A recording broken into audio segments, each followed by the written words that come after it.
മുജീബ് റഹ്മാൻ, എന്തായാലും ഞാൻ താങ്കളോട് പ്രത്യേകം നന്ദി പറയുന്നു. കാരണം ഭരിക്കുന്ന കക്ഷിയുടെ അല്ലെങ്കിൽ നിയമസഭയിലെ പ്രതിപക്ഷത്തിൻ്റെ പ്രതിനിധികളോ ഞങ്ങളുടെ ക്ഷണം സ്വീകരിച്ച് ഇവിടെ വന്നിട്ടില്ല. പക്ഷേ താങ്കൾ വന്നു, അതിന് പ്രത്യേകം ഞാൻ നന്ദി പറയുകയാണ്. ഇപ്പോൾ നോക്കൂ, ഇവിടെ ആമുഖത്ത് ഞാൻ ചൂണ്ടിക്കാണിച്ചതുപോലെ ഇത് വഖഫ് ഭൂമിയാണ് എന്ന് പറയുന്നു, അല്ല എന്നും പറയുന്നു. ഇപ്പോൾ ശംഖു ഈ മുനമ്പത്തിൻ്റെ ഈ ഭൂമിയുടെ ഒരു ചരിത്രം വളരെ ഹ്രസ്വമായിട്ട് ഇവിടെ വിശദീകരിച്ചു. വഖഫ് ഭൂമിയാണ് എന്ന് ആവർത്തിച്ചു പറയാനുള്ള കാരണം എന്താണ്? മാത്രമല്ല, ഇതിൽ പ്രധാന പ്രതി ഫറൂഖ് കോളേജ് ആണ് എന്ന ഒരു വാദം കൂടി മഹല്ല് കോർഡിനേഷൻ കമ്മിറ്റി അവതരിപ്പിച്ചിട്ടുണ്ട്. കഴിഞ്ഞ ദിവസം വാർത്താ സമ്മേളനത്തിൽ നിങ്ങളുടെ നിലപാട് വ്യക്തമാക്കുകയും ചെയ്തു. ഒന്നാമതായി എനിക്ക് സൂചിപ്പിക്കാനുള്ളത്,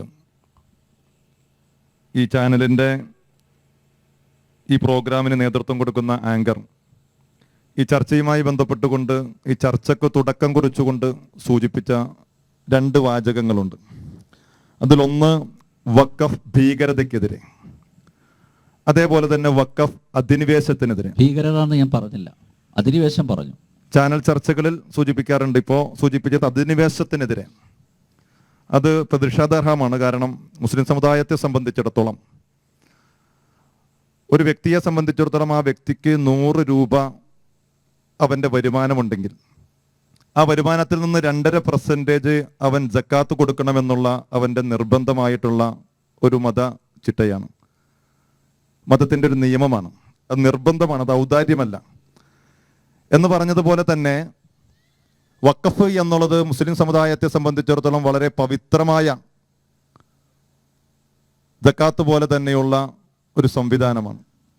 ആ സംവിധാനത്തെ ചേർത്ത് അതൊരു അധിനിവേശം എന്നുള്ള ആ പദപ്രയോഗം പ്രതിഷേധാർഹമാണ് എന്ന് സൂചിപ്പിച്ചുകൊണ്ട് ഞാൻ തുടങ്ങുകയാണ്. നേരത്തെ സംസാരിച്ച BJPയുടെ പ്രതിനിധി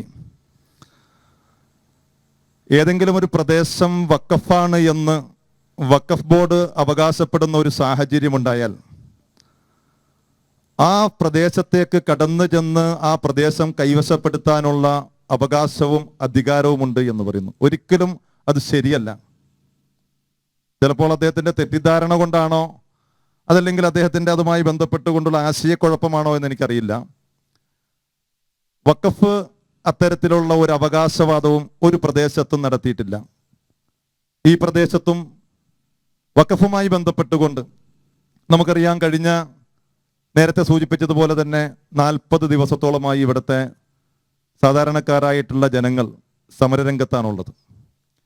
ഈ കേസ് ഇന്നോ ഇന്നലെയോ തുടങ്ങിയതല്ല. 1950 സിദ്ദിഖ് സേട്ട് കോഴിക്കോട് കേന്ദ്രമാക്കി പ്രവർത്തിക്കുന്ന ഫാറൂഖ് കോളേജിന് എഴുതി കൊടുക്കപ്പെട്ടിട്ടുള്ള ഒരു തീറാധാരത്തിൻ്റെ ഒരു വഖഫാധാരത്തിൻ്റെ അടിസ്ഥാനത്തിലാണ് ഇത് വഖഫായിട്ടുള്ളത്. അത് വഖഫാണോ അത് വഖഫല്ലയോ എന്ന് തീരുമാനിക്കേണ്ടത് നമ്മൾ ഇത്തരത്തിലുള്ളൊരു ചർച്ചയിലൂടെയോ അതല്ലെങ്കിൽ മറ്റേതെങ്കിലും സംവാദങ്ങളിലൂടെയോ അല്ല. ഇതുമായി ബന്ധപ്പെട്ടുകൊണ്ട് ഒട്ടനവധി രേഖകൾ എനിക്ക് ഇതുമായി ബന്ധപ്പെട്ടുകൊണ്ട് ഞാൻ ഈ കൊണ്ടുവന്നിട്ടുള്ളത് 1950 സിദ്ദിഖ് സേട്ട് ഫാറൂഖ് കോളേജിന് എഴുതി കൊടുത്ത ആധാരത്തിന്റെ കോപ്പിയാണ്. ഇതിൽ വളരെ വ്യക്തമായ രീതിയിൽ പറയുന്നുണ്ട്. ഞാനതൊന്ന് ആ ആധാരത്തിന്റെ ആദ്യത്തെ ഭാഗം ഞാനൊന്ന് വായിക്കാം. ഇത് വഖഫാണോ, വഖഫ് എന്ന അവകാശവാദം ഉന്നയിക്കുമ്പോൾ യാതൊരുവിധ രേഖകളുടെയും അടിസ്ഥാനമില്ലാതെ വഖഫാണ് എന്ന അത്തരത്തിലുള്ള ഒരു പരാമർശം നടത്തുന്നു, അതല്ലെങ്കിൽ വഖഫ് ബോർഡ് അവകാശവാദം ഉന്നയിക്കുന്നു എന്ന് പറയുമ്പോൾ ഇത് അതിൻ്റെ ഒരു DTP കോപ്പിയാണ്. നേരത്തെ ഉള്ള ആധാരം വായിക്കാനുള്ള സൗകര്യത്തിൽ ഞാൻ നിങ്ങൾക്ക് വേണ്ടി ഒന്ന് വായിക്കുകയാണ്. ഒരു 2 മിനിറ്റ്. പരമകാരുണ്യകനും കരുണാനിധിയുമായ ഏക ഇലാഹിൻ്റെ തിരുനാമത്തിൽ, സിദ്ദിഖ് സേട്ട് എഴുതി കൊടുത്തിട്ടുള്ള ആധാരത്തിൻ്റെ ആദ്യ വരികളാണ്. 1950 ആണ്ട് നവംബർ മാസം 1-ാം തീയതി ഇന്ത്യ ഗവൺമെന്റ് വക 1860 21 നമ്പർ ആക്ട് പ്രകാരം രജിസ്റ്റർ ചെയ്ത് മദ്രാസ് സ്റ്റേറ്റിൽ മലബാർ ജില്ല ഏറനാട് താലൂക്കിൽ ഫാറൂഖ് അംശം നല്ലൂർ ദേശത്ത് ഓഫീസ് സ്ഥാപിച്ച് പ്രവർത്തനം നടത്തുന്ന ഫാറൂഖ് കോളേജ് മാനേജ്മെന്റ് കമ്മിറ്റിക്ക് വേണ്ടി ടി കമ്മിറ്റിയുടെ ഇപ്പോഴത്തെ പ്രസിഡന്റ്, പാലക്കാട് താലൂക്ക് ഒലവക്കോട് അംശം കല്ലടിയിൽ മുസൽമാൻ മൊയ്തു ടി സാഹേബ് അവർകളുടെ പുത്രൻ, തടിക്കച്ചവടം 66 വയസ്സുള്ള ഖാൻ ബഹദൂർ പി ഉണ്ണിക്കമ്മു സാഹിബ് അവർക്ക് പേർക്ക് കൊച്ചി കണയന്നൂർ താലൂക്ക് മട്ടാഞ്ചേരി വില്ലേജ് ബംഗ്ലാശ്ശേരി ബംഗ്ലാവിൽ ഇരിക്കും കച്ചിമേൻ മുസൽമാൻ ഹാജി ഹംസ സേട്ട് മകൻ കച്ചവടം 44 വയസ്സുള്ള മുഹമ്മദ് സിദ്ദീഖ് സേട്ട് എഴുതി കൊടുക്കുന്ന വഖഫ് ആധാരം. അപ്പോൾ ഈ 404 ഏക്കർ ഭൂമിയുമായി ബന്ധപ്പെട്ടുകൊണ്ട് ആരെങ്കിലും ഒരു അവകാശവാദം ഉന്നയിക്കുന്നത് യാതൊരു അടിസ്ഥാനവും ഇല്ലാതെയല്ല, കൃത്യമായ ആധാരത്തിൻ്റെ പിൻബലത്തിലാണ്. അതോടുകൂടി ഞാനൊന്ന് സൂചിപ്പിക്കുകയാണ്, പ്രിയപ്പെട്ട സഹോദരങ്ങളെ, ഈ പ്രദേശത്ത് സമരരംഗത്തുള്ള നിങ്ങളുടെ വികാരം ഞങ്ങൾ മനസ്സിലാക്കുന്നു. ഈ 1950 മുതൽ ഇതിപ്പോൾ 2025 അടുക്കുകയാണല്ലോ, 2024 മുക്കാൽ നൂറ്റാണ്ടായി. ഈ മുക്കാൽ നൂറ്റാണ്ട് കാലത്തിനിടക്ക് നിങ്ങൾ ഈ പ്രദേശത്തൊക്കെ മുസ്ലിങ്ങളുണ്ടല്ലോ, ഇവിടെ മുസ്ലിം മഹല്ലുണ്ട്, മുനമ്പം പള്ളിയുണ്ട്, ചെറായി മഹല്ലുണ്ട്. അതല്ലെങ്കിൽ എറണാകുളത്ത് ഏതെങ്കിലും ഒരു പ്രദേശത്തെ മുസ്ലിമീങ്ങളോ ഏതെങ്കിലും ഒരു മുസ്ലിം സംഘടനയോ ഇവിടെ എത്തിയിട്ടുള്ള ഏതെങ്കിലും ഒരു സഹോദരൻ്റെയോ സഹോദരിയുടെയോ വീട്ടിൽ വന്നോ, അതല്ലെങ്കിൽ നിങ്ങൾ ഇവിടെ നിന്ന് കുടിയിറങ്ങുന്നത് ഞങ്ങളുടെ സ്വത്താണ് എന്ന് അവകാശപ്പെട്ടിട്ടില്ല. ഇതുമായി ബന്ധപ്പെട്ടുകൊണ്ട് ഗവൺമെന്റ് ഇതുമായി ബന്ധപ്പെട്ടുകൊണ്ട് 1961-ലും 67-ലും 71-ലും 75-ലും ഒക്കെ നമ്മുടെ പറവൂർ കോടതിയിലും അതേപോലെ തന്നെ ഹൈക്കോടതിയിലും ഇതുമായി ബന്ധപ്പെട്ടുകൊണ്ട് ഫാറൂഖ് കോളേജും ഈ പറയപ്പെടുന്ന ഈ പ്രദേശവാസികളും തമ്മിൽ കേസുണ്ടായിരുന്നു. ആ കേസുമായി ബന്ധപ്പെട്ടുകൊണ്ട് വർഷങ്ങളോളം ആ കേസ് 61-ൽ കൊടുത്ത കേസിന്റെ വിധി 67-ൽ വന്നു. 67-ൽ വീണ്ടും ഹൈക്കോടതിയിൽ പോയി. അന്ന് ഈ പറയപ്പെടുന്ന പറവൂർ കോടതിയിൽ നിന്ന് വളരെ കൃത്യമായി വന്ന വിധി, ആ വിധിയുടെ കോപ്പിയാണ് എൻ്റെ കയ്യിലുള്ളത്. ആ വിധിയിൽ വളരെ കൃത്യമായി പറയുന്നുണ്ട്, ഇത് വഖഫ് ഭൂമിയാണ് എന്നുള്ള പറവൂർ കോടതിയുടെ വിധിയാണ്. ആ വിധിയുടെ യുമായി ബന്ധപ്പെട്ടുകൊണ്ട് അപ്പീൽ ഹൈക്കോടതിയിൽ പോയി. ഹൈക്കോടതിയിൽ നിന്ന് വന്ന 1971-ൽ വന്ന വിധിയും ആ കീഴ്ക്കോടതിയുടെ വിധിയെ ശരിവെച്ചുകൊണ്ടാണ്.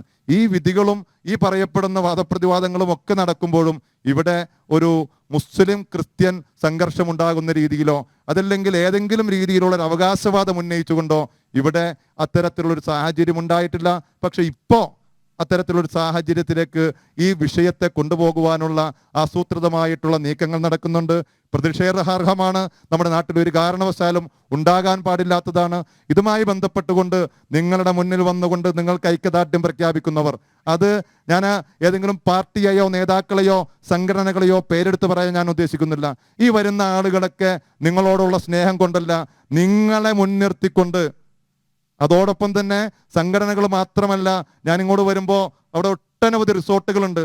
ഈ സമരം ചെയ്യപ്പെടുന്ന ആ സമരത്തിനുള്ള പിന്തുണയർപ്പിച്ചു കൊണ്ടുവരുന്ന നേതാക്കളാരും ഈ പാവപ്പെട്ട 610 കുടുംബങ്ങളുടെ കാര്യങ്ങളല്ലാതെ ഈ പാവപ്പെട്ട റിസോർട്ടുകാരെ കുറിച്ച് ആരും പറഞ്ഞതായി ഞാൻ കേട്ടിട്ടില്ല. അപ്പോൾ ഇവിടെ ഈ പറയപ്പെടുന്ന പാവപ്പെട്ടവരെ മുൻനിർത്തിക്കൊണ്ട് ഈ നടത്തപ്പെടുന്ന സമരവുമായി ബന്ധപ്പെട്ടുകൊണ്ട് ചില ആളുകൾ രാഷ്ട്രീയ നേട്ടത്തിന് വേണ്ടി ശ്രമിക്കുന്നുണ്ട്, ചില ആളുകൾ വർഗീയമായിട്ടുള്ള ഭിന്നിപ്പുണ്ടാക്കാൻ വേണ്ടി ശ്രമിക്കുന്നുണ്ട്, ചില ആളുകൾ അവരുടെ സാമ്പത്തികമായിട്ടുള്ള നേട്ടങ്ങൾക്ക് വേണ്ടി ഉപയോഗിക്കുന്നുണ്ട്.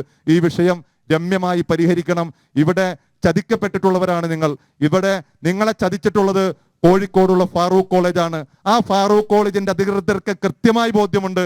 അവർ വിവരമില്ലാത്തവരല്ല, വിദ്യാഭ്യാസമില്ലാത്തവരല്ല, അവർ ഇസ്ലാമിക നിയമങ്ങളെക്കുറിച്ച് ബോധ്യമില്ലാത്തവരല്ല. അവർക്ക് കൃത്യമായി ബോധ്യമുള്ളവരായിരുന്നു. വഖഫ് ഭൂമി വിൽക്കപ്പെടാൻ പാടില്ല എന്നുള്ള കൃത്യമായ ബോധ്യം അവർക്കുണ്ടായിരുന്നു. നിങ്ങൾക്കറിയാം, ഈ കഴിഞ്ഞ കോവിഡിന്റെ കാലത്ത് മരണപ്പെട്ടു പോയ അഡ്വക്കേറ്റ് പോൾ, അദ്ദേഹം നിയമത്തെക്കുറിച്ച് വിവരമില്ലാത്ത ആളല്ല, അദ്ദേഹം ഒരു അഭിഭാഷകനാണ്. ഒരു വഖഫ് ഭൂമി വിൽപ്പന നടത്താൻ പാടില്ല എന്ന് ആരെക്കാളും കൃത്യമായി ബോധ്യമുള്ള ആളായിരുന്നു മരണപ്പെട്ടു പോയ പോൾ. പക്ഷേ ആ പോൾ അതിൽ നിലവിൽ കുറ്റക്കാരനാണ്. ഫാറൂഖ് കോളേജ് കുറ്റക്കാരനാണ്. ഈ രജിസ്റ്റർ ചെയ്ത് പാവപ്പെട്ട നിങ്ങൾക്ക് നിങ്ങളുടെ കയ്യിൽ നിന്ന് സാമ്പത്തികം വാങ്ങിച്ചുകൊണ്ട് ഈ പറയപ്പെടുന്ന മുതൽ നിങ്ങൾക്ക് എഴുതി തന്നിട്ടുണ്ടെങ്കിൽ അത് എഴുതി തന്ന ആ രജിസ്ട്രാർ കുറ്റക്കാരനാണ്.